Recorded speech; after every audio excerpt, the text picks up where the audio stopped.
سوال بسیار مهمه باز سوال کردین. یکی که فاصله از اینا باعث بدبختی میشه. بله. هر کدام از اینا از ما اگر جامعه دور باشه، اگر از ملت دور باشه، باعث شقاوت و بدبختی میشه. متاسفانه. اگر خدای نکرده ملت از علما دور شد، بله. دین خود را دست میده. اما اگر خدای نکرده از متخصصین دور شد، دنیای خود از دست میده. و نیاز است که اینا با هم دیگر باید دوست باشه و برادر باشه. بله. نیاز شدید. اما متاسفانه بازم میگم که تا به حال کار نشده. شما ببینید در مضامین درسی شما دینی رو میبینید در مکاتب و در بسیار ضعیف.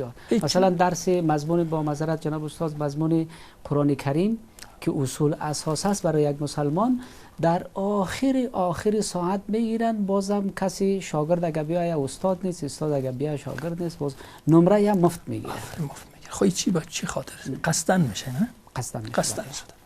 اما متاسفانه گفتم وقتی که انسان احساس نداشته باشه، ما و شما هر کدام این رابطه هایی داریم، تعهدات داره نسبت به دین خود، نسبت به خدای خود، نسبت به خود خود، نسبت به خانواده، نسبت به فرزند، نسبت به جامعه. انسانی که یک اندازه دقل اگر دین نداشته باشه بازم احساس داشته باشه کم کار میکنه.